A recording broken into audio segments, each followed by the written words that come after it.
முனைவர் அன்பு அண்ணா சந்திரகுமார் அவர்களுக்கு விழா கமிட்டி சார்பாகவும் நாடகத்தை நடத்தி கொண்டிருக்கும் உபயதாரர்கள் அவர்கள் சார்பாகவும் பொன்னாடி இருந்து பெருமைப்படுத்தப்படுகிறார்கள்.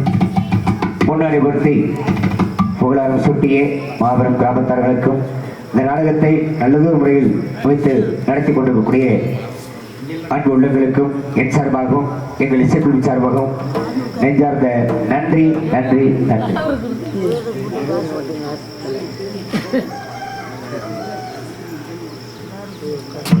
பேரன்புமிக்க பெரியவர்களே, மண்ணை பொன்னாக்கு விவசாய பெருங்குடி மக்களே, கடமையே கண்ணாக கருதக்கூடிய காவல்துறை அதிகாரிகளே, உள்ளூர் நாடகக்கலா ரசிக பெருமக்களே, வெளியூர் நாடகக்கலா ரசிக பெருமக்களே, அற்புதமாக ஒளிவரைக்கு வந்து கொள்ளக்கூடிய ஒளிவரை கலையத்தார்களே, எங்கள் இசைக்குழு சார்ந்தவர்களே, இந்த நாடகத்தை நல்லதொரு முறையில் அமைத்துக் கொடுத்த நாடக அமைப்பாளர்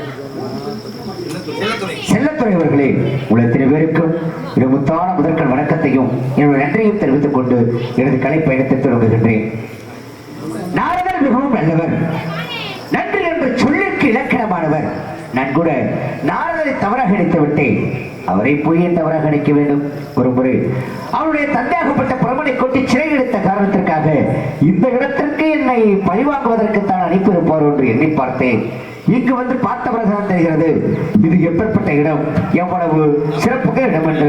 இருந்தாலும் பொறுமையில் பொக்கிஷம் பூமாதேவி என்று சொல்வார்கள்.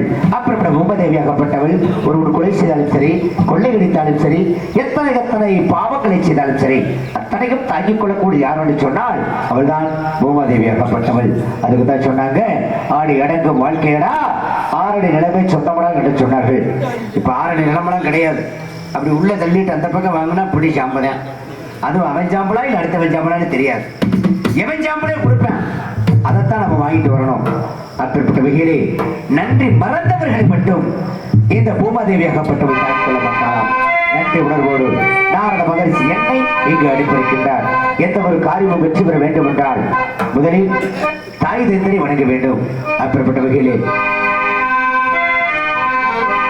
வெற்றி மீது வெற்றி வந்து என்னை சேரும், அது வாங்கி தந்த பெருமை எல்லாம் உன்னை சேரும். வெற்றி மீது வெற்றி வந்து என்னை சேரும், அதை வாங்கி தந்த பெருமை எல்லாம் உன்னை சேரும். வெற்றெடுத்து நேர்வெடுத்த அன்னை அல்லவோ, நீ பேசுகின்றதை உண்மை அல்ல. வெற்றி மீது வெற்றி வந்து என்னை சேரும்.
நிச்சயம் எல்லா வகையிலும் வெற்றி பெறலாம் அப்படிங்கிற வகையில் பார்க்கும் பொழுது இந்த இடத்தை பார்க்கும் பொழுது மிகவும் சிறப்பு இடமாக இருக்கிறது. புத்துக்குழுக்கு பூச்சோடைகளும் பொங்கி வலிக்கும் நீரோடிகளும் பாய்தோடும் ஆறுகளும் பாடிக்குழாம் பிறவைகளும் பார்ப்பதற்கு எவ்வளவு அழகாக இருக்கிறது தெரியுமா? அழகா சிந்திரிவிடும் அருவி சில்லு விஷயம் தண்டல் காற்று இதயத்தை இதமாக தொட்டு செல்கின்றதே. இப்படிப்பட்ட மகத்துவம் பூமி பற்றி வர்ணித்தால் எப்படி இருக்கும்? வர்ணித்து பார்க்கலாமா?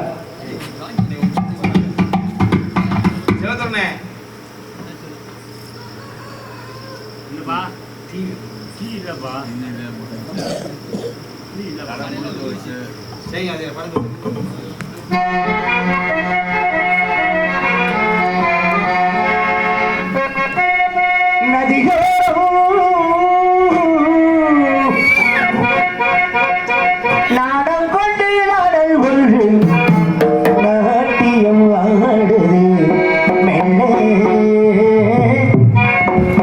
நடந்த ஆடலும் என் சொல்லு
இருந்தாலும் காலதாமதம் காரியத்திற்கு கேடு என்று சொல்வார்கள். இந்த இடத்திலே ஏதோ ஒரு சத்தமரம் ஒன்று நாரத மகர்ஷி கூறினார். சத்தமரம் திசையை உற்று நோக்கி பார்க்கலாமா?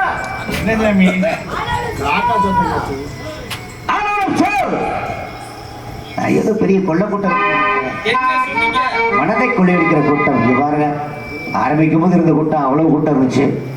யாருமே வேணாம். 5, 8, 10, 12, ஒரு 15 பேர் இருக்காங்க. அவ்வளோ அவங்கெல்லாம் நம்ம நம்பிட்டாங்க, நாடகம் நல்லா இருக்கும், நல்லபடியா நடத்துவாங்க அப்படின்னு அவங்க போயிட்டாங்க.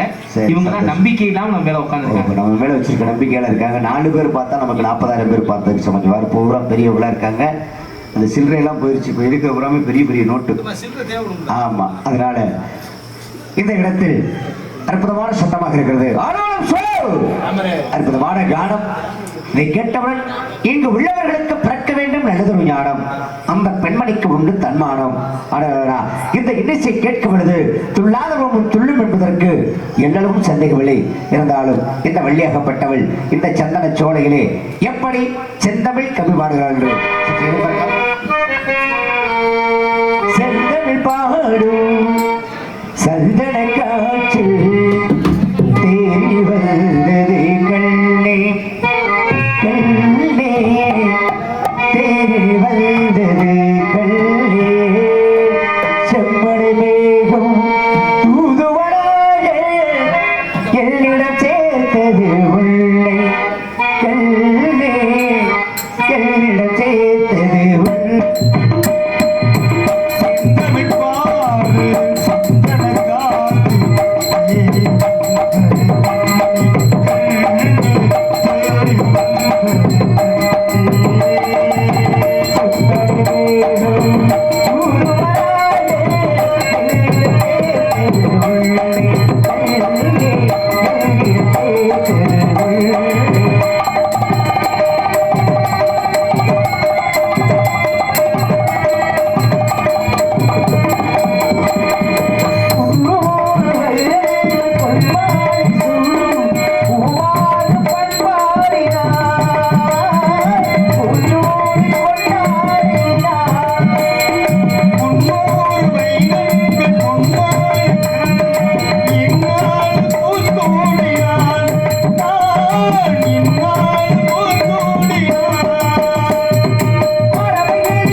இந்த வள்ளிக்கு அந்த மீனாட்சிக்கு நாம் நவரத்தினங்களை மாலையாக சுட்டலாம்.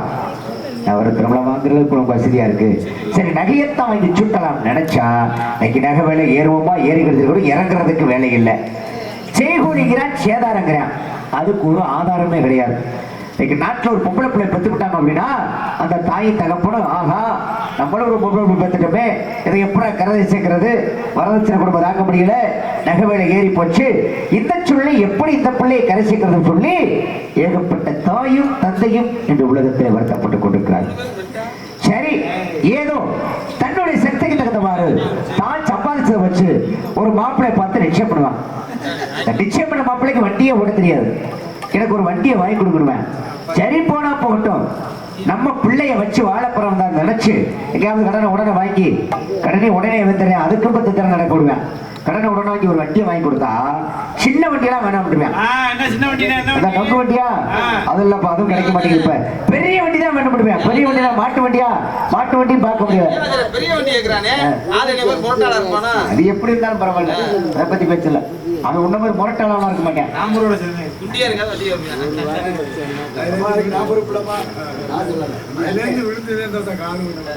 அதுல இருந்து விழுந்தே கால் விழுந்து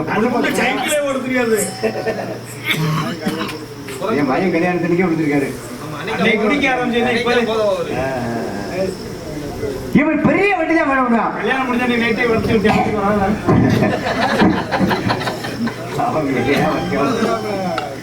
அது என்ன வண்டி அப்படின்னா இந்த ராயல் என்ஃபீல்டு புல்லட் அப்படிங்கிறாங்க. ஆமா ஆமா, அந்த வண்டியை வாங்கி கொடுத்துருவாங்க. அது எவ்வளவு? அந்த அதாவது 1.5 லட்சம் ரூபாய். இந்த வரி அந்த வரி சென்னை விரும்பி பிறகு எல்லா வரியும் சேர்த்து 3.5 லட்சத்தை கொண்டாந்துருவாங்க. 3.5 லட்சத்துக்கு வாங்கி கொடுத்தா என்ன பண்றது? 2 பேர் போற வீட்டுல 5 பேர் கட்டி இறக்கி போவேன். அதுவும் நம்ம சும்மா போக மாட்டோம். நம்ம கல்யாணத்துக்குள்ள நம்ம மாமனார் மாமியார் வாங்கி கொடுத்தாங்க, அதுவும் அவன் பேர்லயே வாங்கி கொடுத்துவாங்க. ஆமா, மத மயக்கத்துல போறது. அந்த காலத்துல தண்ணி அடிக்க போறாங்க அப்படின்னா ஆமா, இங்க மாமன் இருப்பாரு, மச்சியா இருப்பாரு, அண்ணன் இருப்பாரு, தம்பி இருப்பாரு, சின்னப்பா இருப்பாரு, பெரியப்பா இருப்பாரு, காவல்துறை அதிகாரிகள் இருப்பாங்க அப்படின்னு பயந்துகிட்டு வெக்கப்பட்டு வேதனைப்பட்டு சங்கடப்பட்டு சிரமப்பட்டு அகிர்வது பாத்திரம் அப்படி சொல்லி பறக்கு பார்த்துக்கிட்டு தெரியாம முக்காட போட்டுக்கிட்டு அந்த காலத்துல தண்ணி அடிச்சுட்டாங்க. இப்ப காலம் மாறி போச்சு. அண்ணன் தம்பி சித்தப்ப பெரியப்ப மாமே மச்சான் எல்லாம் என்ன பண்றா ஒண்ணு கூட ரவுண்டு கட்டி தண்ணிக்கிறேன். கேட்டா சோசல் சொல்றேன். ஒரு நல்ல விசேஷத்துக்கு போடுமா எப்ப மாப்பிள்ள ஏதாவது சரக்கு கிடைக்குமான்றேன். ஆமா, சரக்கு வாங்கி வச்சிருந்தா முறுக்கா சாப்பிட்டு விட்டு 3001 5001 மொய் போட்டு போவேன். சரக்கே இல்லையா, அவன் கொண்டு வந்த காசுக்கு அதை நல்லா முறுக்கா போட்டு விட்டு எங்கேயாவது முக்காடு போட்டு மூளை போய் படுத்துவேன். சோத்தைந்து விட்டு சும்மா போயிடுவேன்.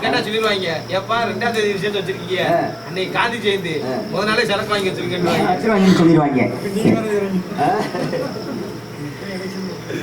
அப்படி இவன் என்ன ஒரு கெட்ட விஷயத்துக்கு போனோமா அக்கம் என்ன படத்தோட படமா படுத்துட்டு படத்தவே தூக்கூடாம பிரச்சனை முடியும். ஆமா, நல்ல விஷயம், அதாவது அவன் நல்லா இருக்கும்போது அதை வாங்கி கொடுப்போம் நல்லதோட வாங்கி கொடுப்போம் அப்படின்னு நினைக்க மாட்டாங்க. அவன் செத்து கிடக்கும்போது என்ன செய்வானே, நான் தானே பணத்துக்கு சொந்தக்காரன், நான் தான் முதல்ல துணி போடுவேன், எவனும் பக்கத்துல வரக்கூடாது அவன் சொல்லி, ஆமா கோடி நான் தான் முதல் கோடி போடுவேன் சொல்லி அங்கமே பிரச்சனை பண்ணிக்கிட்டு இருப்பான்.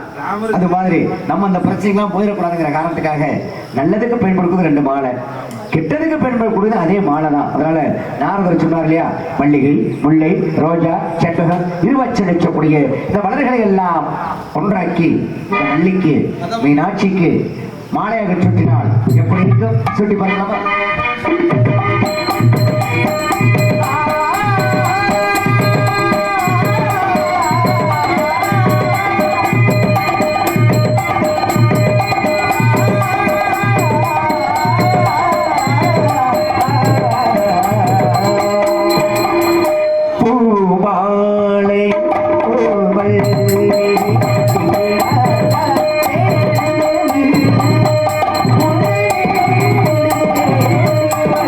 Oh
இப்படி மாலை சூட்டும் பொழுது இந்த மாலையை வாங்கிக் கொள்ளக்கூடிய அளவிற்கு இவள் தகுதி உடையவளாக இருக்கின்றாளா என்று எண்ணி பார்க்கும் பொழுது அவளது வெளிகளை பார்க்கையில் கண்ணாடி பேழைக்குள் அகப்பட்ட கரு வண்டுகள் போன்று காட்சி தருகின்றது. நெற்றியோ பலகை போன்றிருக்கின்றது. வெள்ளை போன்ற புருவங்கள், முத்து போன்ற பற்கள், இதழ்களோ சும்மா கோவை பழம் போன்று சிவந்ததாக இருக்கிறது. காலம் பார்த்த சும்மா வாழத்தட்டு மாதிரி வலுவலுப்பாக இருக்கக்கூடிய காரணத்தினாலே, ஆமா, அவளது கூந்தலாகப்பட்டது கருநிறமாக இருக்கக்கூடிய காரணத்தினாலே வெள்ளியாகப்பட்டவள் என்ன அழகாக இருப்பாள், எப்படிப்பட்ட அழகாக இருப்பாள். என்னை பார்க்கலாம்.